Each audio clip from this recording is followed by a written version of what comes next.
Dear learners and viewers, a very warm welcome to this session. Today, we will be discussing profiling victims or survivors of human trafficking. So in the first part, we have discussed that you cannot put labels to the victims of human trafficking. You don't know who is a victim, who is not a victim. You cannot say that, okay, you are vulnerable to the situation, you may be trafficked, or somebody may traffic you, so let me put a label to you, or you as a family cannot just put a tag here that yes, we are the people who are vulnerable to human trafficking. Lot of vulnerable people do not even know what is human trafficking. So putting a label or not putting a label is out of question for Indian population who are illiterate, who do not know about their constitutional rights, their legal rights, their rights of dignity and worth, and do not understand the dimensions of human trafficking. For them, it may be a means of sustenance. For them, it can be a reason for work. In case of no work, you do not have choices. For any kind of exploitation to take place, if you have lot of supply of a workforce and the demand is less, then the dimensions of economics work there, and you will not be able to define your working conditions and discuss your working conditions. It may be as per the labor laws of the country, it may be a violation of the labor laws of the country, but you do not have the say. You are not somebody who will be heard while taking decisions about you. So, human trafficking for sexual exploitation. So, if trafficking is for sexual exploitation, how can we identify these people? How can we say that these are the people who can be trafficked for sexual exploitation? First thing is their vulnerability.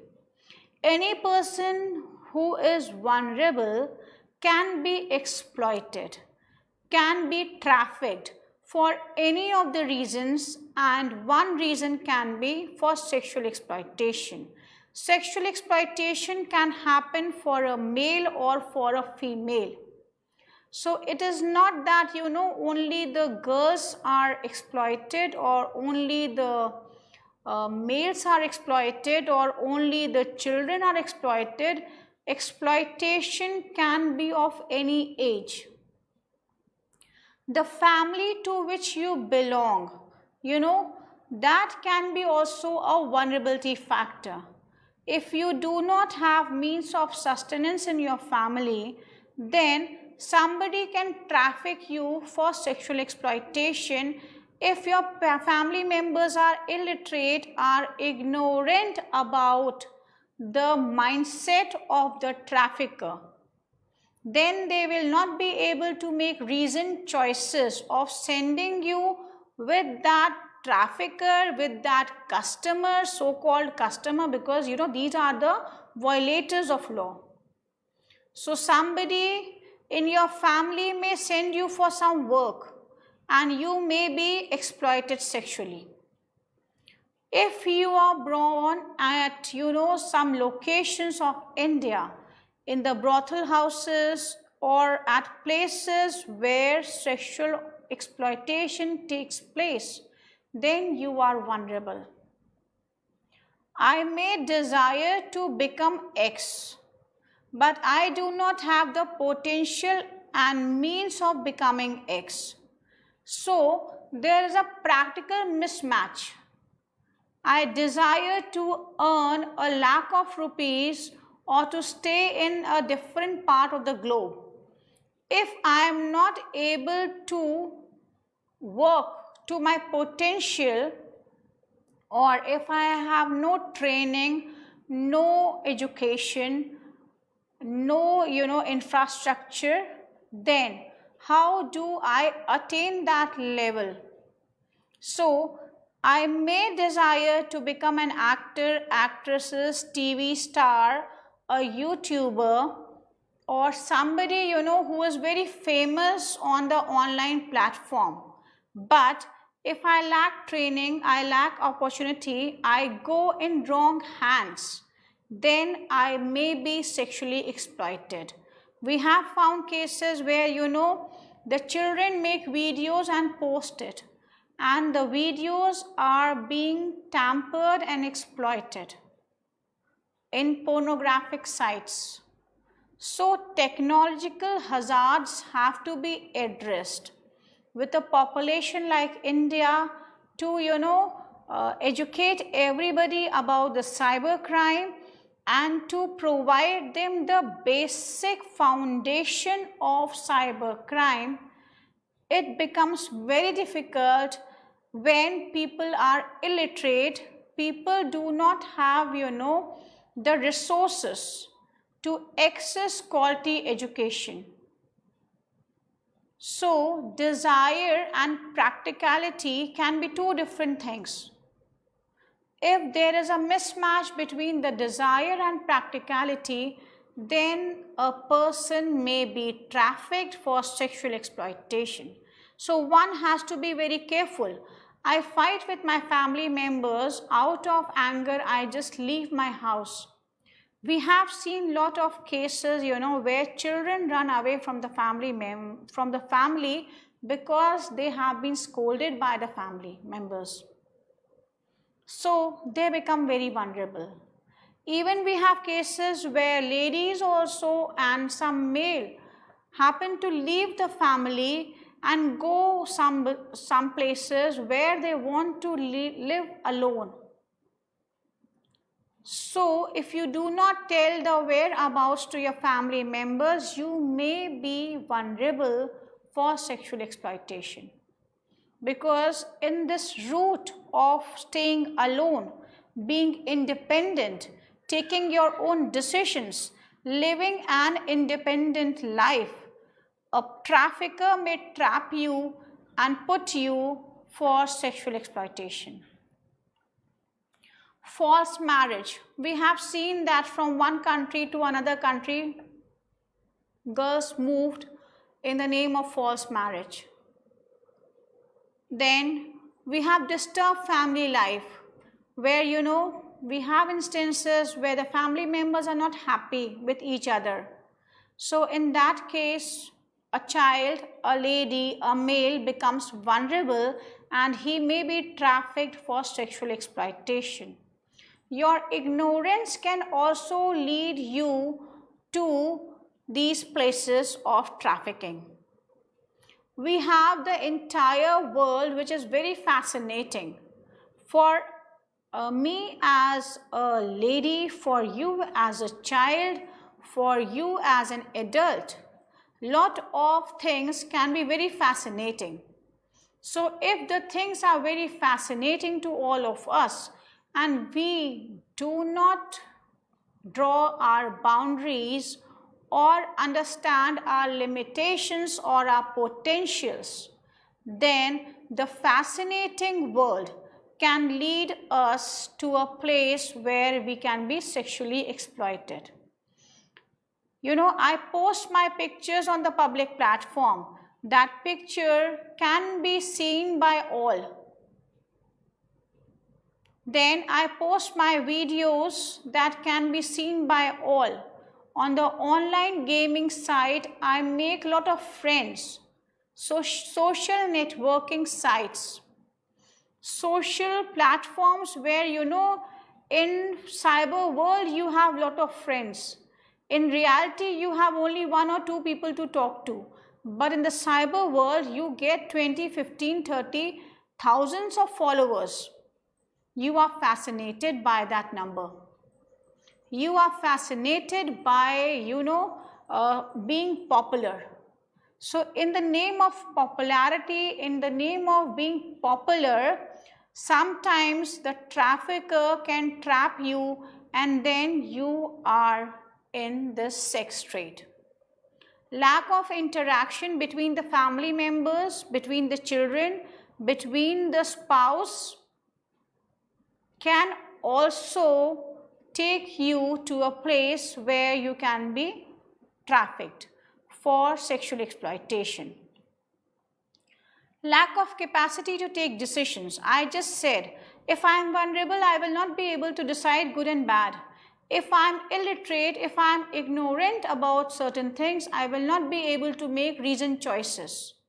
If I sign on a paper and that paper is a violation of my human rights, my legal rights, then is that thing valid? No. But still I abide each and every word of that paper because I have been told by the trafficker that if you do not follow this document, then you will face consequences or your family members will face consequences.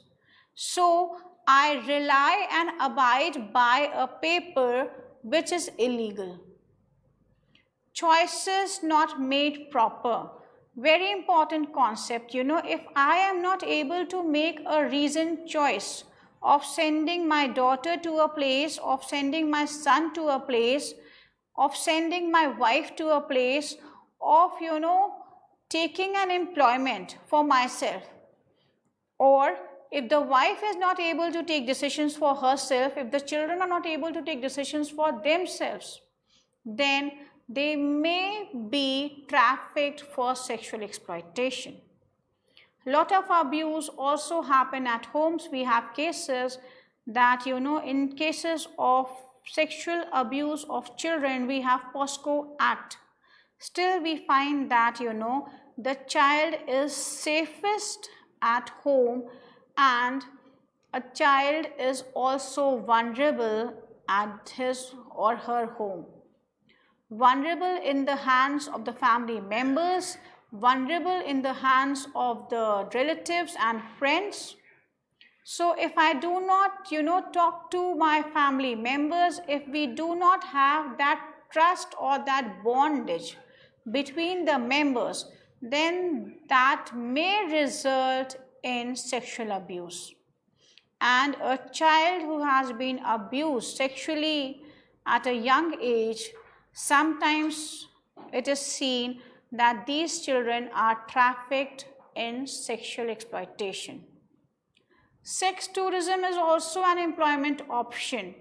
You can have, a person for a week, you can have a person for 2 days, for international business tour, for domestic business tours.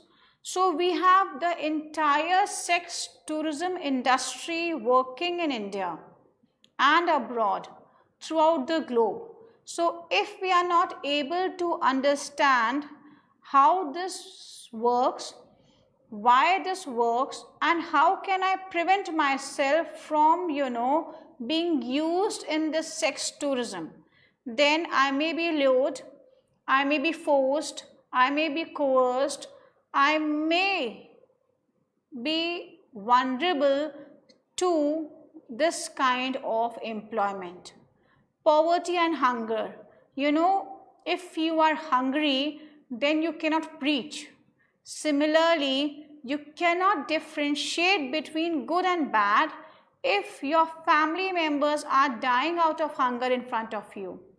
So you do not know what are the schemes by the government of India for your development. Even if you know the schemes, you do not get the benefit of those schemes, then you are vulnerable. So if poverty and hunger club together, then it is very difficult to take a reasoned decision.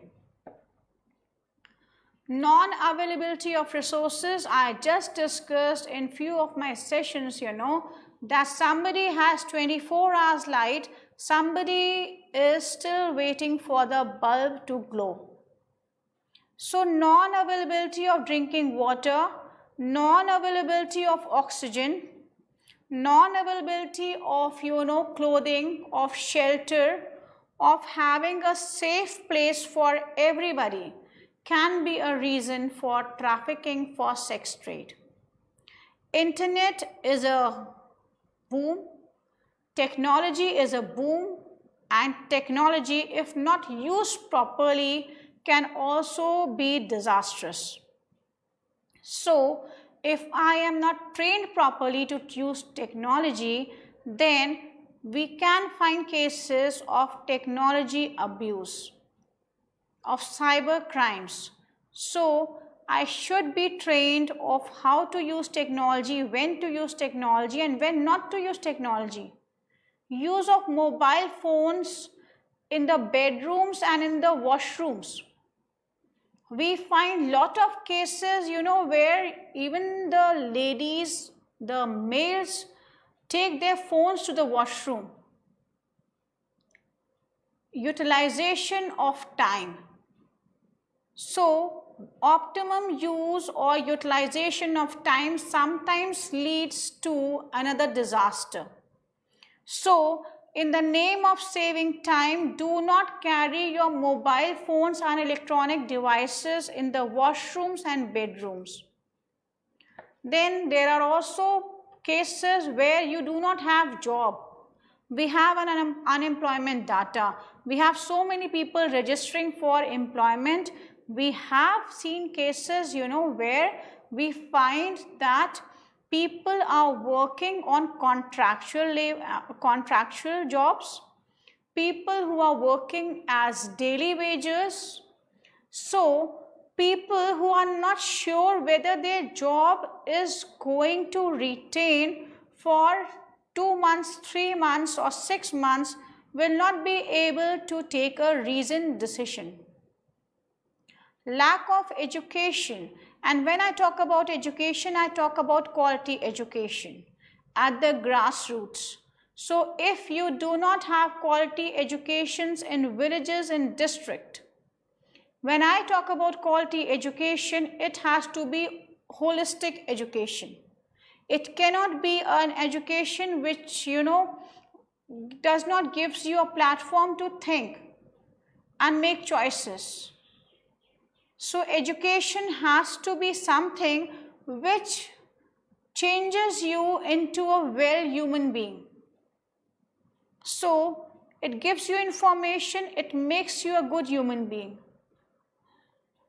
Where you do not have infrastructure at the level of village and district, where people travel for 5 kilometers, 10 kilometers, 200 kilometers to reach a university, to reach a college or to reach a school, then the children become vulnerable, because during that movement you are vulnerable. If somebody is trapping you, then you are vulnerable. So, if I do not have my school near to my place, then I may be vulnerable. The kind of education, the kind of infrastructure that is needed for the school to function, if that is not available at all levels, when I say all levels, it includes the village level, the district level, the state level, the national level and the international level. So, are we able to generate employment, skill-based education, or we are not able to generate skill-based education? The government of India and the state governments have a lot of programs for skill-based education system. They have a lot of programs for vocational training, but they have to be implemented properly by the local representatives at the grassroots level. Authorities at the local level have to ensure that the programs and schemes of the government reach the people of India. And the people of India are able to take the benefit out of these schemes. If we are able to reach out to the unreached, which is the motto of IGNOU, then we will be able to address this education issue. Mindset and customs, sometimes the mindset is such that, or the custom is such that it allows you to work as a Devadasi, allows you to lead a life at a brothel space. So the mindset also needs to change. You cannot say that I belong to a particular caste or to a particular region or to a particular location, so I should work as a sex worker. So the mindset needs to be changed. We need to reform in terms of our thinking. Unemployment and deprivation. It is linked. I am unemployed, so I do not have resources. If I do not have resources, then I will not be able to provide the basic facilities to my family members. If I am not able to provide the basic facilities to my family members and somebody lures or somebody attracts me to a better life, then I may have no choice than to go for that. Psychology and acceptability as per the community to which you are born is very important. So I may be born in a particular community, but I should not be forced to take a profession. If I am forced to take a profession, then that is a violation of my human rights and my legal rights. Crime. So crime needs to be handled strictly, whether done at any stage. Dowry and poverty equations. We have Dowry Prohibition Act, so you cannot take dowry, you cannot give dowry. But still we find cases where people demand dowry and people give dowry. So if you are poor and you are not able to give dowry when you get your daughter married, then somebody comes up with a proposal of giving your daughter for, free of cost to a person, and you trust that person because you think that yes, that person is not asking anything from me. So it is a free marriage. So if the groom or the groom's parents are not asking anything, then you just want that the girl should be married. Without knowing the whereabouts of the family members, without checking the credentials of the family, you give your daughter in marriage. That may be a false marriage. After marriage also, that girl may be forced in prostitution or may be sold by these traffickers for profit making. So dowry and poverty equations have to be handled and seen properly. Number of girl children in the family. If you have more children and the number of girl child is more in the family, then they are vulnerable and there is a possibility that a trafficker comes with a proposal of getting them educated, giving them a good life, getting a groom for them, sending them to work, and by all these things, in actual, he is taking your daughter for sexual exploitation. So do check the credibility, the papers, the whereabouts of people whom you offer your children for marriage.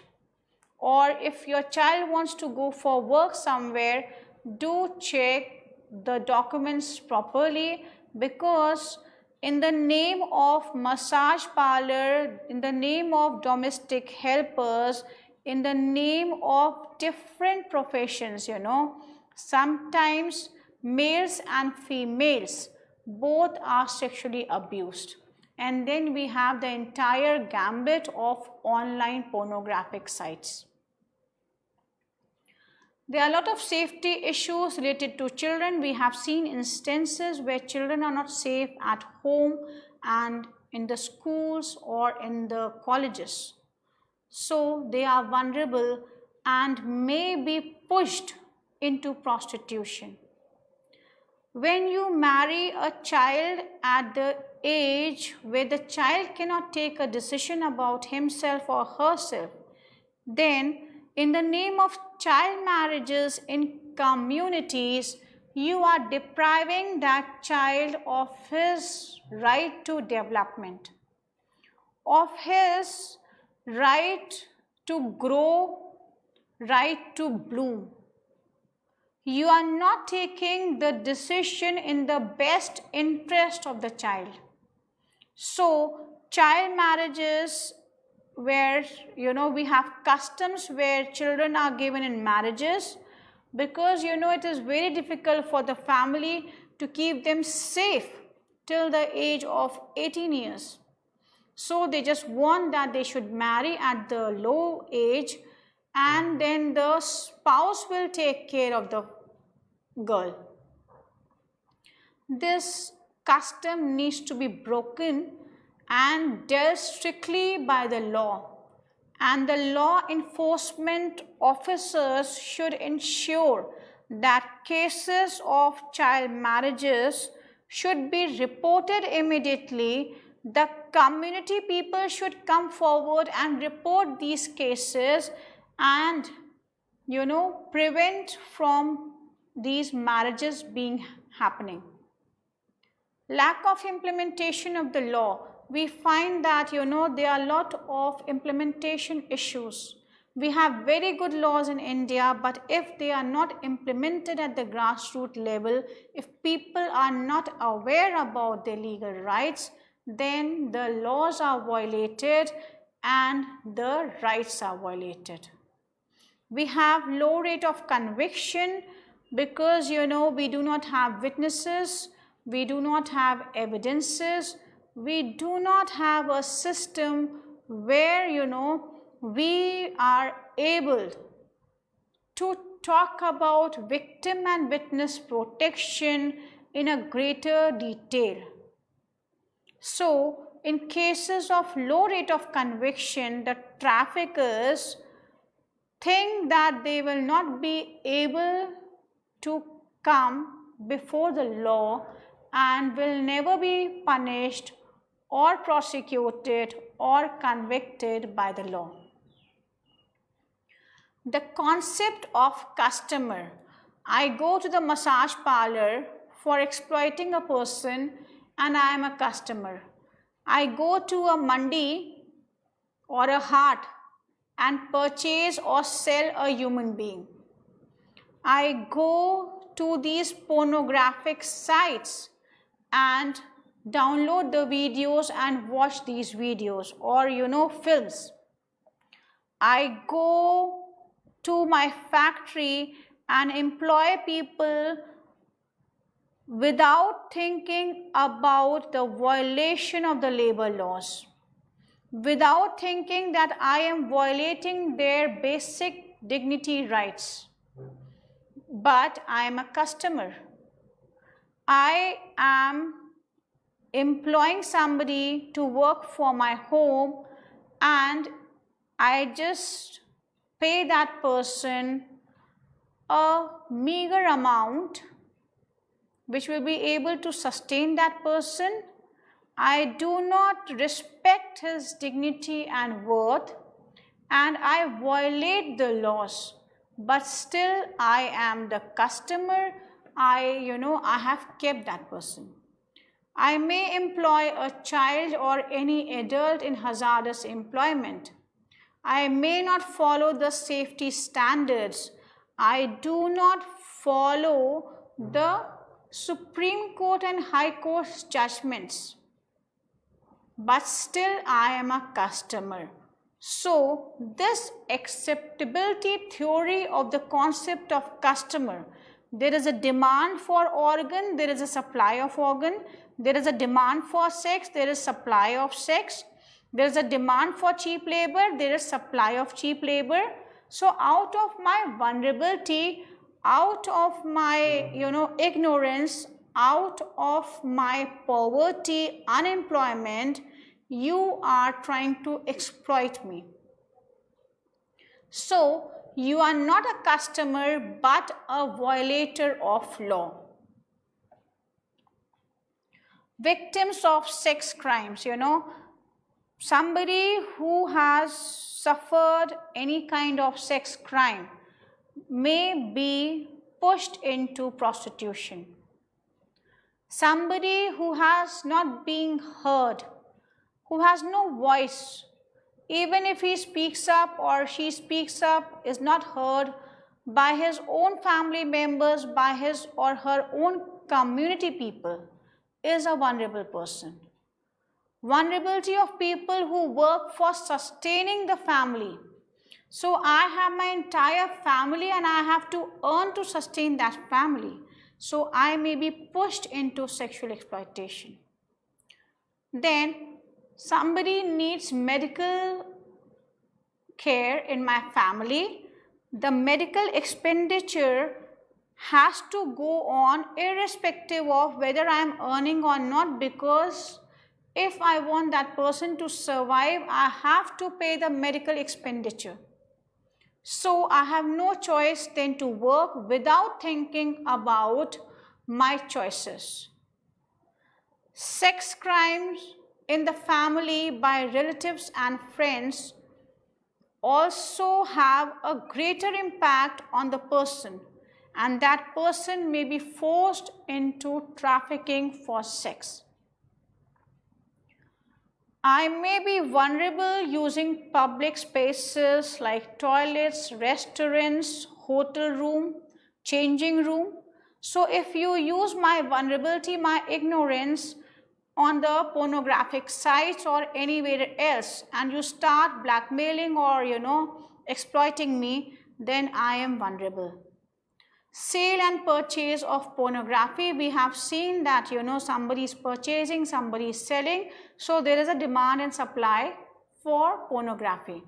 This needs to be addressed, and we as citizens of India should pledge that we will neither see pornography, and if no one is seeing pornography, will tell them that stop seeing these sites.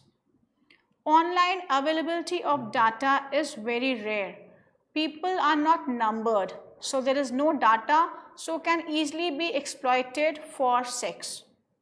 Victims of cybercrime, out of their reputation, their family pressure and other constraints, are forced into sex trafficking.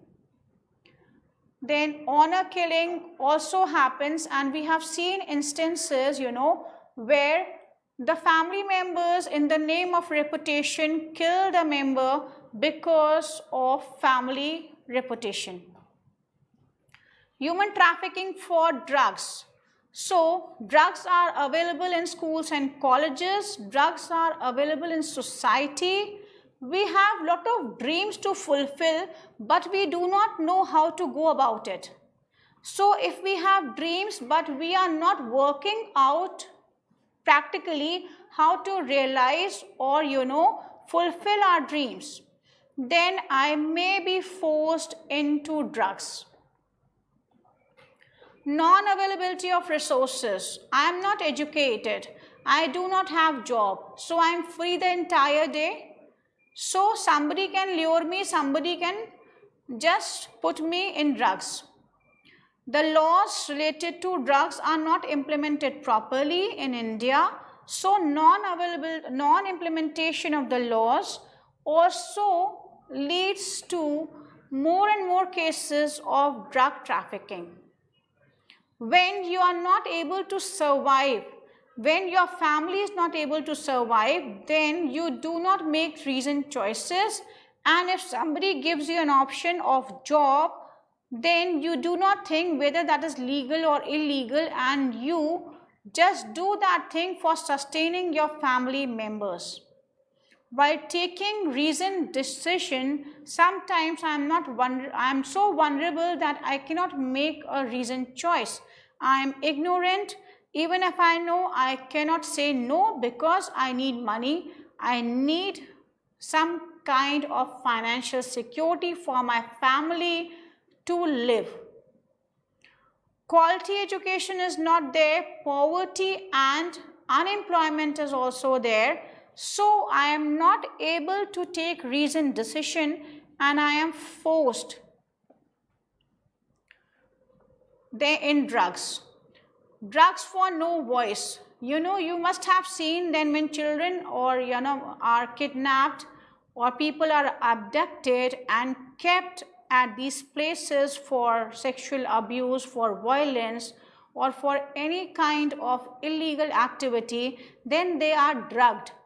Even the beggars, small children, are drugged on the streets to get money in beggary. So if you drug me, I will not be able to raise my voice. I will be unconscious. So you will make use of my vulnerability.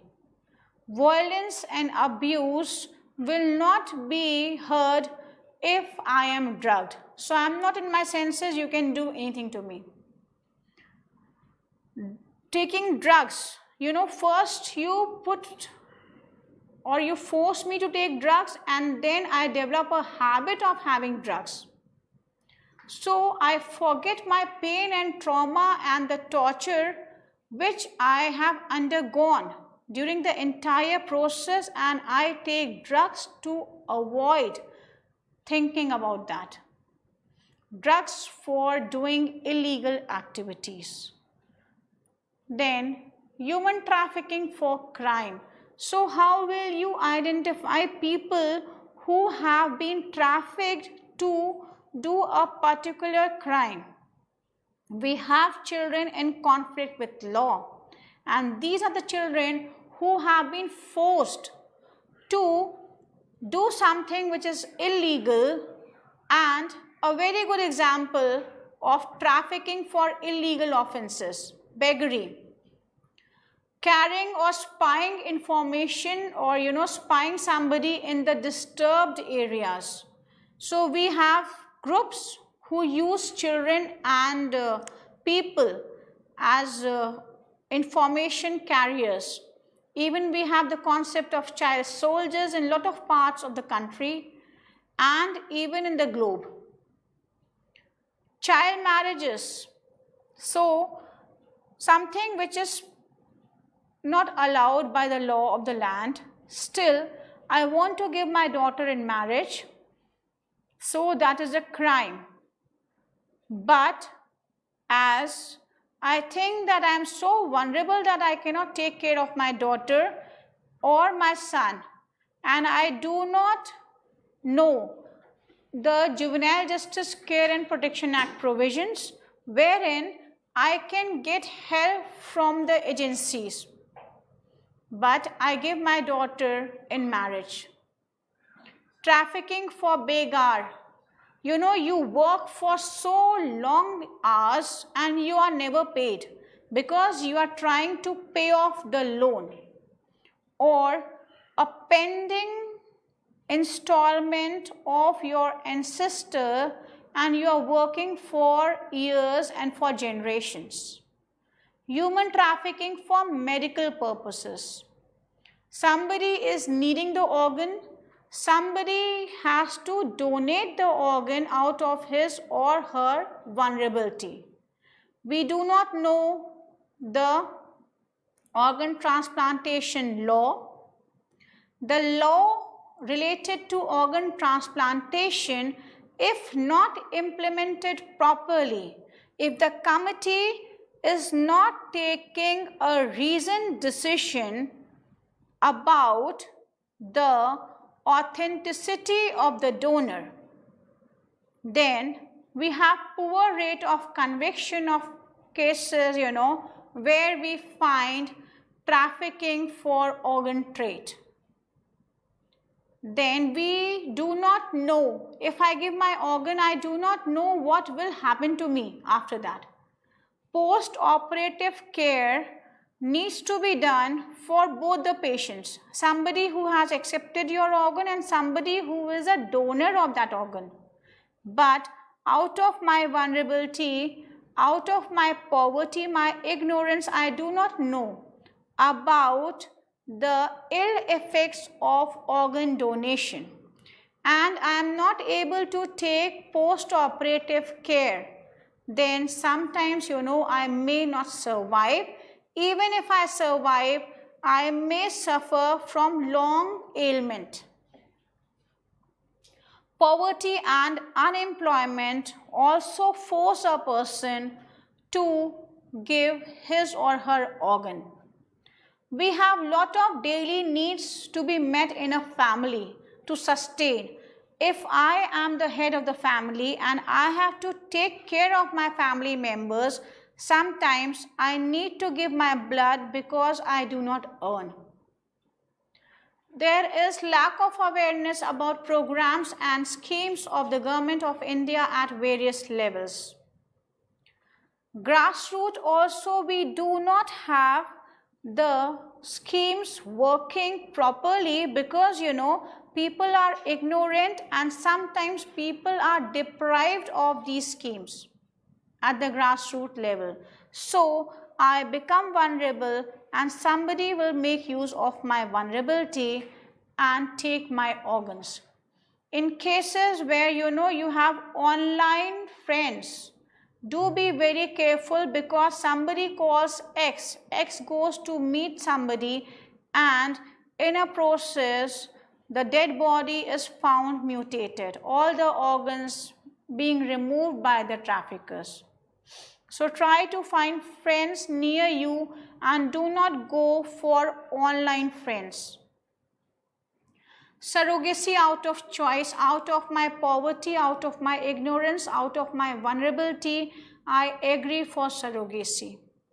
When blood donation is a means for sustenance, then human trafficking for entertainment. Somebody's vulnerability, somebody's blood is a sport activity or an entertainment for me. Pleasure out of pain. I see the blood and I get thrilled. There are traditions and customs where you use small babies, you tie them with camels, you tie them with bulls, and then the sports activity is carried on. Somebody is fighting with a bull, somebody is fighting with a tiger. So all this is entertaining you, something which is a sports event for you. But out of a person's vulnerability, you cannot be entertained by seeing the blood of a person. So if you are seeing the blood of a person and getting pleasure out of it, then there is some mental sickness and you need a psychological help. That should not be allowed in any case in the name of entertainment and sports. So we have a law in India, we have global laws, prohibiting and punishing these sport events. But still we find places where these events are carried on. And then we have places where it is a matter of pride if you host these events. So this needs to be taken care of.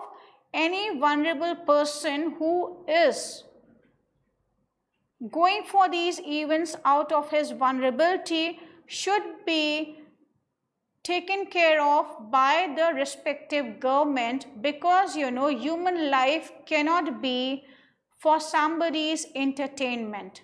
So in the end, I would just like to thank you all for listening this session. And I would say that be safe, stay blessed, and be aware about your surroundings. Thank you for listening. Have a great day.